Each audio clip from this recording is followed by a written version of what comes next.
What's up, gorgeous? I'm so glad you're here. Welcome to another episode of the Fierce Framework, where we talk about becoming fierce through messy action, baby steps, and cultivating our confidence.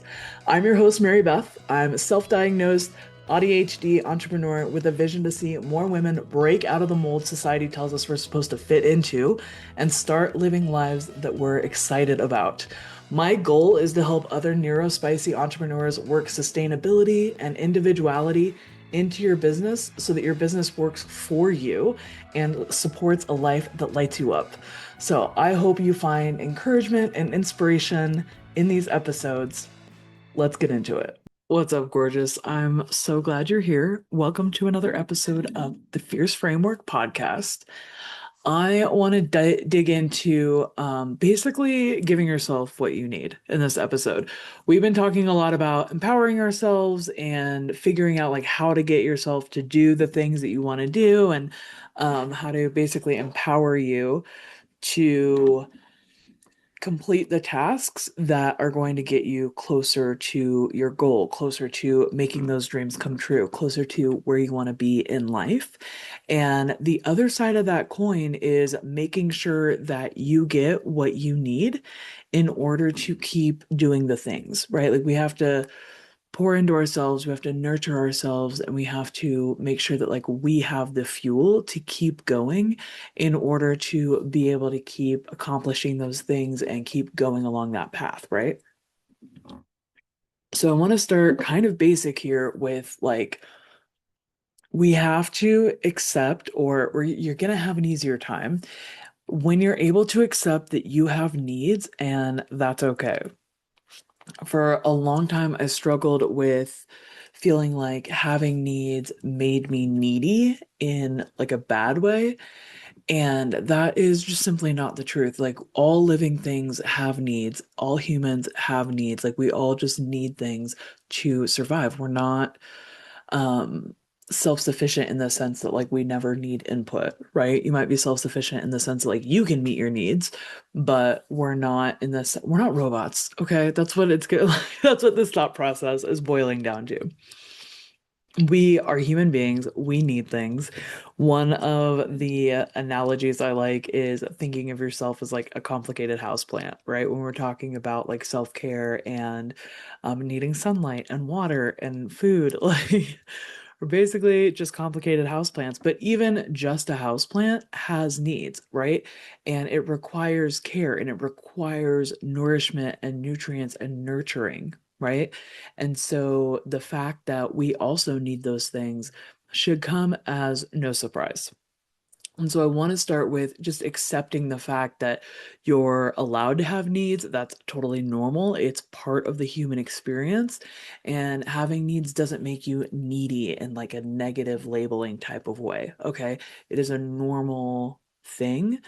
It is healthy, even, right? Like the second you don't need anything, you're probably not living anymore. Okay. So let's just work on accepting the fact that we have needs. It's normal.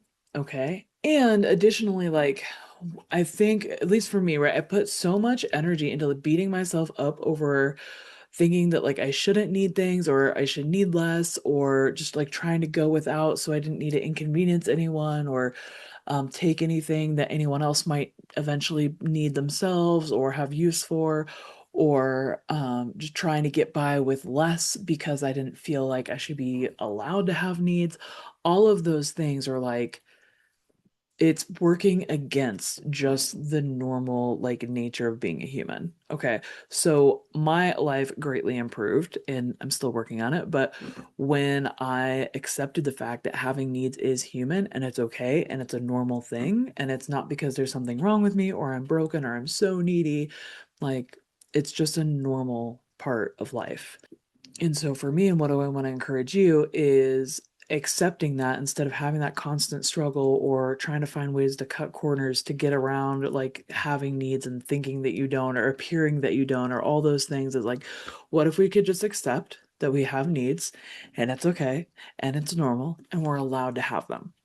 Okay, so I want to start with like acceptance that it's okay to have needs, and then moving into like meeting those needs. And eventually, I want to move into even like romanticizing your life and kind of meeting those needs like on a more luxurious, personalized scale. But don't worry, we don't have to jump right into that. Okay. But I do want to encourage you also, like, all a part of the human experience, right, is having needs. It's a completely normal, universal experience. And we need different things. Okay. So when you think about how unique each person is, even everybody has a unique fingerprint. And I love that like Kathy Heller brings this up and she talks about the research where like there's no like biological reason for us to have a unique fingerprint.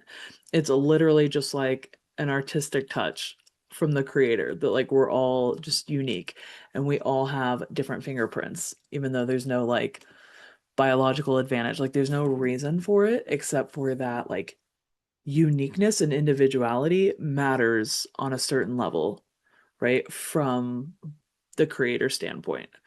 And so I think that's really cool. And extrapolating on that, or I guess, yeah, um, we're all different like psychologically as well, right? I think that my perspective is everybody is different in a way that I think like in an ideal world, we would all kind of work together and play a certain role to where everything was like working together in a more cohesive way than if everybody were to try to do the same thing or to be the same. And so I think that each person brings in something unique and special and needed and contributes that to the greater whole. It's like every person is a puzzle piece, and together we all make this one big puzzle, right? If everybody is a corner piece, right? Corner pieces are important. They help us figure out where the puzzle is going, right? But if everybody were a corner piece, you wouldn't have a whole puzzle. You would just have a bunch of corners. And so the individuality and the uniqueness is part of what makes the greater whole, the community, greater than the sum of its parts, right? It's part of what makes it beautiful and cohesive and how people work together. It's like everybody brings their own sauce to the situation, and then that's part of what makes it better overall. And so, based on that, I want to encourage you specifically that you are unique and valuable and you have something to offer. Okay. So, whatever that is, whatever that's been placed on your heart, whatever you feel like your purpose is or you bring to the world, or um, whatever it is that like you feel called that you're supposed to be doing here, I think that most of us, right? There's overlap, of course, and there's so many people to where some people do have a very similar or even the same, right? Like purpose on their heart. And there's nothing wrong with that. And I think that there's so much variety and uniqueness when we're looking at society as a whole, right? Or even just like your city, or even just like your small group or your networking group, or whatever group of people you want to analyze at that point. But so part of that though is you having something unique and specific and valuable to offer. It also makes sense that you might have unique specific needs that might not look the same as everyone else around you. Okay? And I think that I'm not going to get into like what they are, but I do think there's a vague kind of assumption of like what we should need or what normal people need or what people need or like what the norm is. And that's okay. That's part of how we learn, right? Is identifying trends and norms and like categorizing things. Like it's part of how we make sense of the world as like toddlers. Okay. So I'm not saying that that's completely wrong. And I think it's a pretty hefty Venn diagram, right? There's going to be a lot of overlap just because we're all human, especially if we're in the same culture, in the same, city, or like we have the same norms, then there's going to be a lot of overlap. But if you find yourself needing specific things that other people, or maybe the people closest to you, or the people you're most familiar with don't need, that doesn't necessarily mean that you shouldn't need them, or or that there's something wrong with you for needing them, or that you're needy for needing them, right? Maybe, you are serving a different purpose. Maybe you are completing a different function, and so you need something different than they need. So I want to normalize that as well. There's no like set list of stuff that you should need, and then like the rest is superfluous and you shouldn't need it and you should just learn how to get by. Not necessarily, okay? And that's part of what's so powerful of knowing yourself and listening to yourself and being in touch with what is myself asking for. When you're checking in and you're seeing like what's going on, is there something missing? Do I need something? Because you might not be able to get that answer from looking out at the people around you and seeing what they're giving themselves. Like that might not be what you need. And it's okay if you need something else, right? A kind of silly analogy, right? Like a sports car and a tractor are both vehicles, right? So you could say they serve the same purpose, right? They both have wheels, they both drive, that they're vehicles, they're in that category, but they're going to need drastically different things, and they also do drastically different things, okay? A sports car is going to be much more, finely tuned and maybe more sensitive to bumps in the road, to inclement weather, to what kind of fuel it gets. Okay, whereas I mean, not that a tractor is not sensitive. I don't know that much about tractors.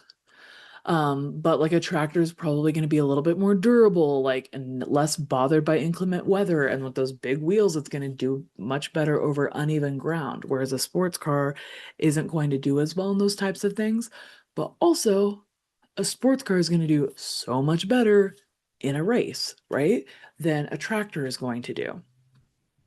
And so, if we're comparing ourselves and we're thinking we're supposed to be a tractor and you're beating yourself up because maybe you need specialized fuel, and when you're not getting that, then you're not able to keep up, or you're not able to perform as well, or you're not able to do the things that you feel like you want to be doing to self express or to serve your purpose or to serve a higher good, or like whatever that your why is for doing those things.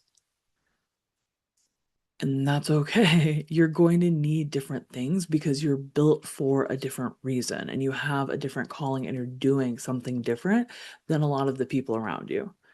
So if you're a sports car, be a sports car. Don't beat yourself up because you're not a tractor, and vice versa. Okay.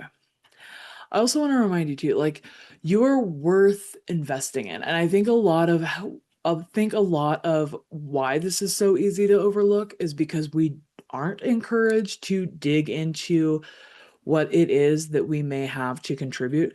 Especially, I'm definitely speaking from a neurodivergent standpoint, right? We're often like othered and kind of labeled as like broken or difficult or whatever that is. And so it can be easy to internalize that messaging that you get and then start believing that also, right? And so then when you start believing that it's not that you need something special because you're doing something special, or that you need something specific because you're fulfilling a specific purpose, we start hearing that those messages that there's something wrong with us, and we start thinking that that is the reason that we think we need all these things, or the normal things aren't working for us and we're not good enough and we need to just do more or do better or whatever, whatever, whatever. Like all that negative messaging gets so deeply internalized so often that I want to encourage you to take a step back and take a look at those things and what you're telling yourself and what you've been told, because it might not be true. Okay? Okay. If somebody is berating you because you're not a tractor and because you can't haul a lot of things, or you can't handle the inclement weather, or you don't have huge tires to just roll over uneven ground in the fields, that's not your fault if you're not a tractor. Okay? And you can't beat yourself up into changing from a sports car into a tractor. You're going to be much better off realizing who you are, figuring out what you're good at, what you're designed for, and therefore maybe align what you want to be doing with that type of thing. And then when you figure out who you are, it's much more easy to identify what you need to fuel and sustain and support who you actually are instead of who you're being told that you were supposed to be.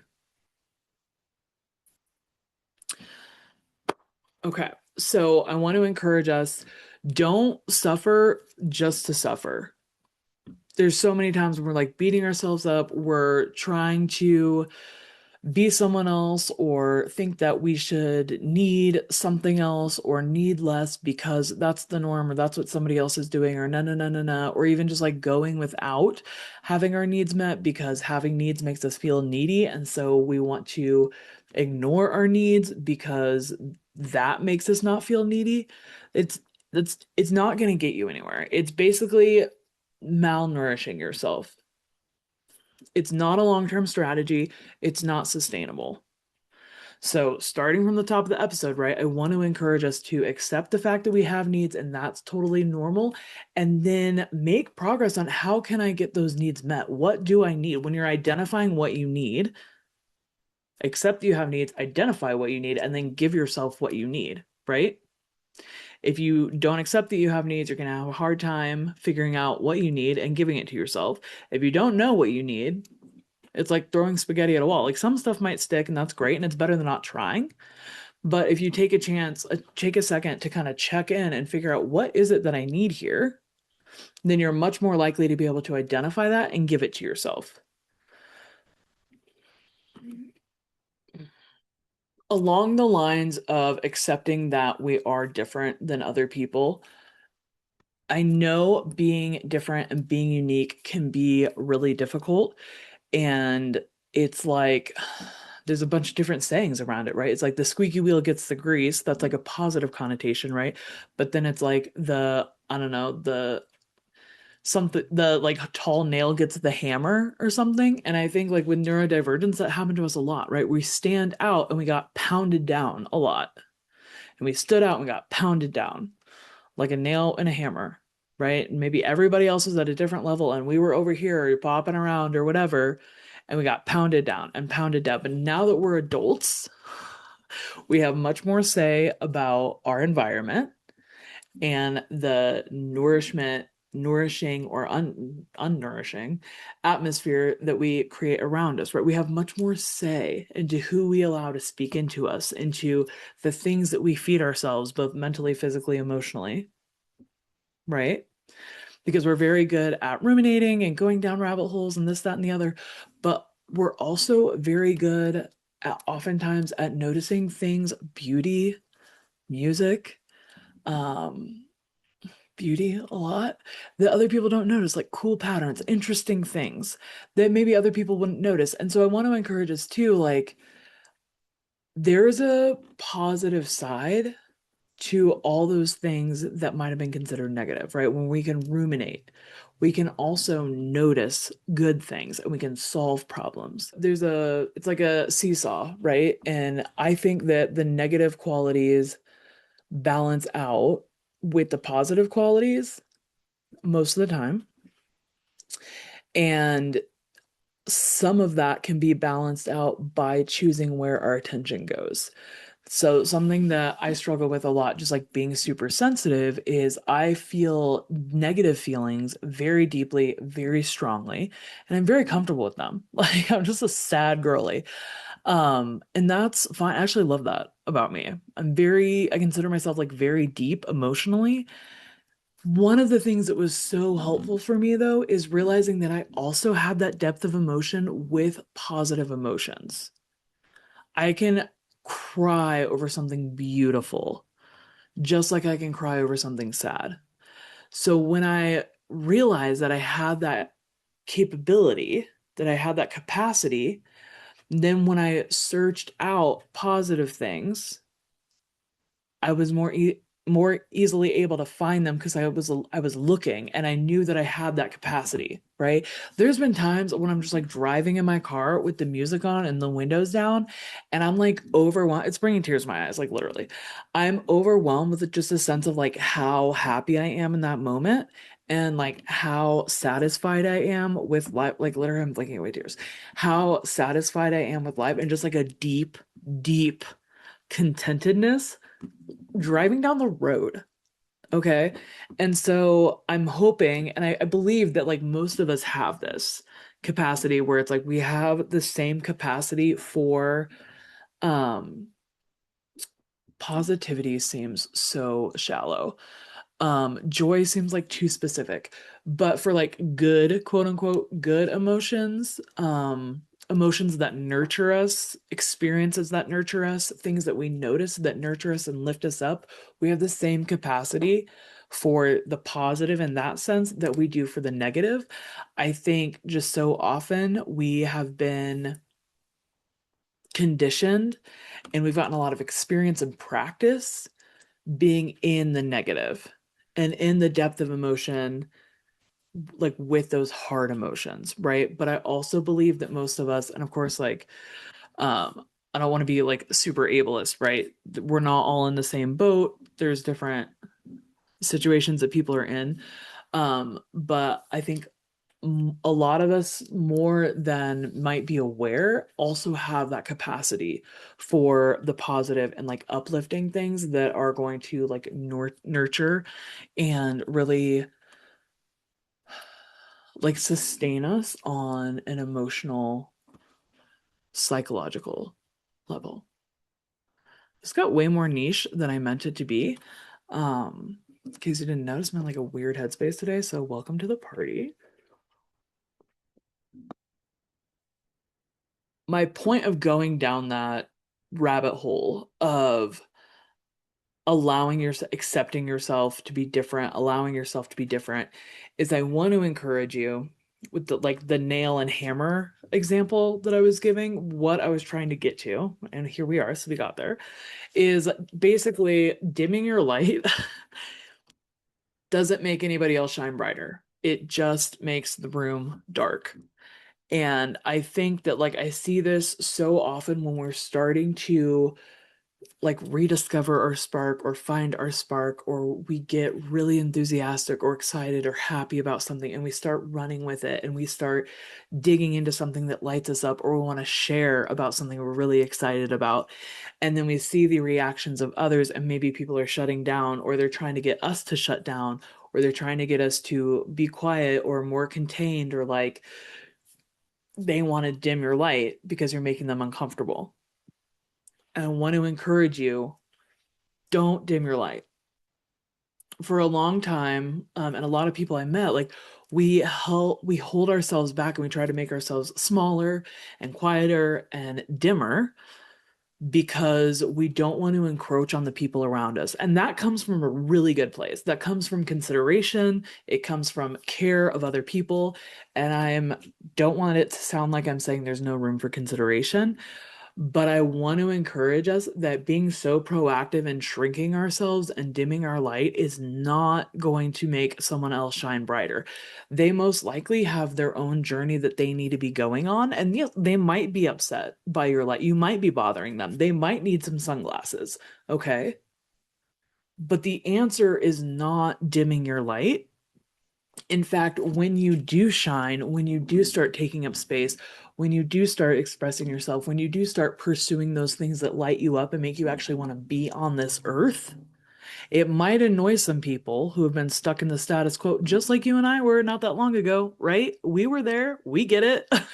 It's annoying to be reminded that more is possible and that there is much more to this life than what we've been accepting. And there's much more that we can do for ourselves than what we've been settling for. Because then that means you have to go on a journey and change some things. And that is not always fun to hear. Okay. So try to have some compassion for the people around you who are annoyed when you find your light and you start shining it. Because I mean, it was me not that long ago. I can't speak for you. But like that was me not that long ago, and I get it. So, maybe hand them a pair of sunglasses. Okay. But the answer is not dimming your light. That is not going to make them shine brighter. It might seem like it in comparison, right? But when you're comparing two people in the realm of the whole world, you're really not doing anybody a favor. Maybe that one person, but what about the other billions of people here? Okay, so I want to encourage you to shine your light. So I want to kind of come back to don't suffer just to suffer, right? Acknowledging that you have needs and that your needs might be different than someone else's, okay? And I want to encourage you to accept help. Because yes, we can meet our needs a lot of the time, and meeting your own needs, I think, is a great step. I don't think we're meant to be just leeches on the people who love us, right? And I think we are built for community a lot more than our society is structured at this current juncture. And so when you have the opportunity to accept help, ask for help, all those things, that's actually like building the fabric of a community, and it's really important. But also, for what we're talking about with like a growth from a growth perspective, accepting help is so important because especially if you are neurodivergent in this society, it's a disability, right? Like ADHD is considered a disability. Autism is considered a disability. Why? Because it makes it difficult to function in this society. I don't personally, I'm gonna get on my little like soapbox here. I don't think it's a disability like in a vacuum, like by definition, but I think in the context of the way that we're expected to operate in this society, yes, absolutely, because we struggle to operate in the way that's expected of us by neurotypical people. Okay. So, especially if you're dealing with a disability, neurodivergence, right, where normal society things are harder for you, then yes, absolutely accept help. Okay, because having what you need to function and to be a person and to be right and to be thriving and not just surviving, when you have what you need to thrive, you are bringing so much more back into the community than if you are struggling by yourself trying to figure out everything alone. Okay. So it's super important, period, for everyone to be in community. And I think that we are all supposed to be helping each other. Like, this is not, life is not a solo sport. Okay. But especially if you're neurodivergent, accept help. Okay. Whether that is, I don't know, if you need like support or accountability for chasing your dreams, accomplishing your goals, doing the things that you want to do. Maybe that's joining a support group. Maybe that's getting a coach. Maybe it's finding an accountability partner, right? Maybe it's like a software app to help you remind you of things or to get things done or help you like break down projects, whatever it is, like ac- accepting the fact that you have needs and that you're allowed to need things and then to then search out things that meet those needs. Okay, highly recommend it. So then, like, whatever that is, right? If you're overwhelmed and maybe there's just like too much to do, or there's, one thing that's like feels like a mountain every time and it just saps like all your strength or all your motivation or all your energy, can you delegate it? Can you hire someone to do it? Can you get somebody else to do it? Like, do you have to do that thing? If it's really like killing you every week or God forbid every day, right? This is like a recurring thing that keeps coming up. And it's like, what if you got help? What if you paid somebody to just handle that for you? What if you asked your spouse to do that for you? What if you got your kids to do it? What if you got your roommate to do it? Because we can do so much, and working through challenges is valuable. And as a neurodivergent, sometimes there's just things that are like a huge block. And especially if it's recurring, and you're like, it can make your life so much better. Sometimes just like get that out of the way. All right. And then lastly, if you can just not do it. I think so often, I know for me, I'm all about this like minimalism life because I get overwhelmed so easily. And I used to just tell myself, like, I should just be able to do more and like get over it and do better and juggle more things more effectively. And now I'm like, or hear me out, I can just do less. So I am absolutely team do less. Some things that I just like don't do is I don't have a website. I'm not super anti-website, just like period, but like for me personally, I don't have a website. I don't mess with it. I'm only on social media when I feel like it. And there are consequences to these things, right? I'm not like growing as quickly as I could. But I've been doing this podcast for way longer than I ever expected myself to do, and making it be sustainable has been key, if not like the thing. And I think that that is something that's overlooked for a lot of us in neurodivergence is how can we make it sustainable? Okay, so like I don't have a website.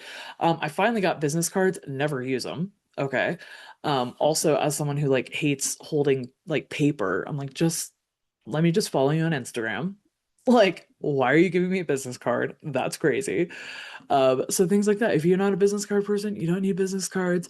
Um, Found out, speaking of my podcast and sustainability, right? You actually don't need to have your podcast be an hour long every episode, and you don't have to have an episode every week. You can do bi-weekly for like 20, 30 minutes.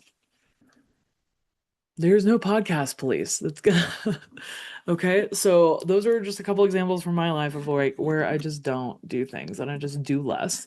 And so I want to encourage you to do the same. If you find yourself getting overwhelmed or there's just too much to do or there's, specific things that just really kill you or sap your energy, like, do you really have to do it? Because maybe you don't. All right. I'm going to leave us with that here words. Thank you so much for listening to this episode. Thank you for coming along the journey with me in those little emotional moments and then coming back to allowing yourself to have needs and letting me be my little ADHD self. So I appreciate you so much. I will see you so soon. And until then, keep becoming fierce.